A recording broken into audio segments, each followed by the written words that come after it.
स्थानीय बेरोजगार मोर्चा बनाने और स्थानीय युवाओं को रोजगार दिलाने की लड़ाई लड़ने के मामले को 6 कार्यकर्ताओं को भाजपा ने किया निष्कासित। कार्यकर्ता प्रदेश के नेताओं से मिलकर रखेंगे अपनी बात। देखे करंट खबर न्यूज की खास रिपोर्ट।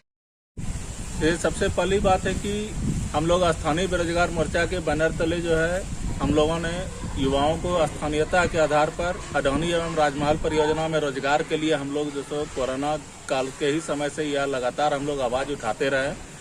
और यह उठाते भी रहेंगे। सबसे बड़ी बात है कि 2 दिन के इस फेसबुक के माध्यम से जो विवाद पूरा गहराता गया सोशल मीडिया के पर, फेसबुक के पर, और अंतोगत्वा जो सो हम लोगों को संगठन भाजपा से जो सो हम लोगों को निकालने का जो एक फरमान जारी कर दिया गया, तो मैं सबसे पहले यह आप लोगों के माध्यम से यह अवगत कराना चाहता हूं, मैं बताना चाहता हूं कि जिस तरह जिला अध्यक्ष जी ने बिना शोकआउट किए, बिना किसी तरह की एक जैसे परिवार के मुखिया को बैठ करके जो सो पहले विचार करके बात करके जो सो कोई निर्णय लेना चाहिए था, लेकिन उन्होंने यह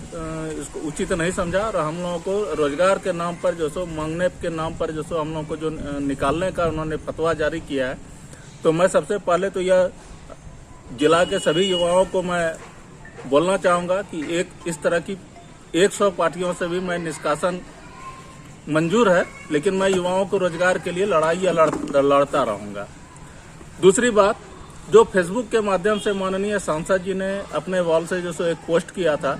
मैं उन्हें पुनः एक बार बधाई देता हूं कि उन्होंने मेरे कहने पर उस बच्चे का एडमिशन कराया। लेकिन जब उनके फेसबुक पेज पर मुझे यह देखने को मिला कि उन्होंने 25 लाख रुपया उस बच्चे का माफ कराया है फीस, तो मैं आप सबों को यह बताना चाहता हूं कि उस बच्चे की पूरे पढ़ाई की खर्च 14 लाख रुपये है और जिसमें 4 लाख रुपया उसके पिता ने जमा भी किया है ऑनलाइन, जिसको मैंने सोशल मीडिया के माध्यम से, जिस तरह माननीय सांसद ने फेसबुक के माध्यम से यह एहसास कराने का प्रयास किया था, उसी तरह मैंने माननीय सांसद को भी फेसबुक के माध्यम से अवगत कराया कि उस बच्चे का 14 लाख रुपया फीस लगना था और वह जो है 4 लाख रुपया उसके पिता ने जमा भी किया है ऑनलाइन। वह मैं रिसीट सहित फेसबुक के पर जो सो पोस्ट किया था। हमारा कहीं कोई मंशा नहीं थी कि उनको मैं इंसल्ट करूं या पार्टी, यदि इसे या पार्टी विरोधी कार्य यदि यह तमगा लगाया जाता है तो यह बिल्कुल निराधार है। मैं पार्टी के विरोध में कभी भी जो सो कहीं अलूल जलूल बयान नहीं दिया है। मैंने स्थानीय बेरोजगार मोर्चा के बैनर तले रोजगार की बात उठाई है और मैं यह लड़ाई तब तक जारी रखूंगा जब तक कि अडौनी और राजमहल परियोजना में स्थानीयता के आधार पर नौकरी नहीं मिल जाती। कल मुझे फेसबुक के माध्यम से पता चला कि राजीव मेहता जी ने लेटर पैड में हम लोग 5 युवाओं को निलंबित करने का काम किया है, 6 युवाओं को, जो कि जिसमें कारण दिया गया था कि इन लोगों के द्वारा भाजपा में रहते हुए बेरोजगार मोर्चा बनाकर और स्थानीय जनप्रतिनिधियों के ऊपर आरोप लगाया है। तो मेरा कहना है कि यहाँ पर कई भाजपा के नेता हैं जो विभिन्न संगठनों से जुड़े हुए हैं और वो अपने संगठन में किसी ना किसी पर वो उस संगठन में हर एक राजनीतिक दल के लोग आते हैं और उसमें विभिन्न लोगों पर आवाज उठाते हैं। और हम लोगों ने आज तक कहीं पर भी जब से बेरोजगार मोर्चा का गठन करके हम लोग युवाओं को स्थानीय कंपनी में रोजगार दिलाने का आवाज बुलंद कर रहे हैं, किसी भी स्थानीय नेताओं का ना तो उसमें नाम लेकर विरोध किया गया है, ना ही उसका कहीं आंदोलन किया गया है उसके खिलाफ। बस सबसे हम लोग का मांग किए हैं कि स्थानीय अडौनी कंपनी हो या राजमहल परियोजना हो, उसमें हम लोग को रोजगार मिले। लेकिन इसके बाद भी,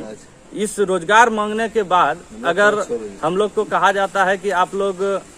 पार्टी विरोधी काम कर रहे हैं, तो मेरा मानना है कि देश के प्रधानमंत्री जी बोलते हैं कि लोकल फॉर वोकल, तो प्रधानमंत्री का जब कहना है कि स्थानीय लोगों के लिए आप वोकल रहें, तो किस परिस्थिति में भाजपा कार्यकर्ता स्थानीय युवाओं के लिए स्थानीय कंपनी में रोजगार के लिए वोकल हो पाएंगे, जबकि झारखंड सरकार का भी फरमान है कि 75% युवाओं को 75% लोगों को हम लोग स्थानीय निजी कंपनी में भी रोजगार देंगे। तो इस मुद्दे को जब हम लोग बुलंद कर रहे हैं तो ये किस हिसाब से पार्टी विरोधी होता है। तो मुझे लगता है कि इस बात का आदरणीय जिलाध्यक्ष को खंडन करना चाहिए कि कैसे हम लोग पार्टी विरोधी काम कर रहे हैं। और जो जिला में विभिन्न चुनाव में मैं देखते आ रहा हूं कि पार्टी विरोधी काम करते हैं, पार्टी में रह के दूसरे दल के कैंडिडेट को सपोर्ट करते हैं, उस पे आज तक कोई कार्रवाई नहीं हुई। कई बड़े बड़े माननीय के द्वारा दूसरे का प्रचार किया जाता है, उसके खिलाफ प्रदेश रिपोर्ट भी जाता है, लेकिन उस पर कोई कार्रवाई नहीं होती है। और जब हम लोग एक बेरोजगार का आवाज को बुलंद करते हैं, एक निरीह कार्यकर्ता का जब एक फोटो आता है, वायरल होता है, उसको जब हम लोग उसको आवाज बुलंद करके उसको मदद पहुंचाते हैं, तो इससे सभी बड़े नेताओं को अखड़ता है और उन लोगों के द्वारा हम लोगों के लिए ये एक निलंबन का फरमान जारी किया जाता है। मुझे ऐसा लगता है, क्योंकि मुझे नियुक्ति तो प्रदेश ने किया था, तो आदरणीय मैं प्रदेश अध्यक्ष जी से इस वीडियो के माध्यम से कहना चाहता हूं और वहां जाके भी व्यक्तिगत रूप से मिलूंगा कि इस निलंबन पर अपना विचार जरूर रखें कि किस परिस्थिति में और क्या मेरा पार्टी विरोधी गतिविधि रहा है, जबकि मैं पिछले 3-4 वर्षों से युवा मोर्चा का जिलाध्यक्ष रहा हूं और बेदाग कार्यकाल रहा है। हमारे नेतृत्व में विधानसभा का चुनाव हुआ है, लोकसभा का चुनाव हुआ है, हम लोगों को जीत मिली है। उसके बाद अगर हम लोग बेरोजगार का आवाज बुलंद करते हैं तो किस परिस्थिति में हम लोग को किसके दबाव में ये निलंबन का फरमान जारी किया गया है,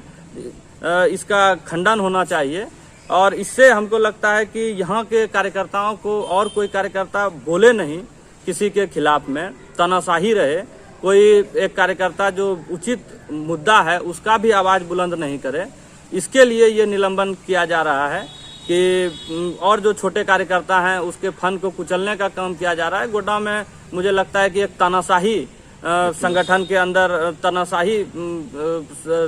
चलाने का प्रयास किया जा रहा है, जो हम लोग इसका मांग रांची जाकर प्रदेश के विभिन्न नेताओं के समक्ष रखेंगे और सबका पोल वहां पर खोलेंगे कि किसके द्वारा कब कब पार्टी में रहते हुए पार्टी विरोधी गतिविधि का काम किया गया है, जबकि हम लोग के ऊपर निराधार और बेबुनियाद आरोप लगाया गया है। बहुत बहुत धन्यवाद।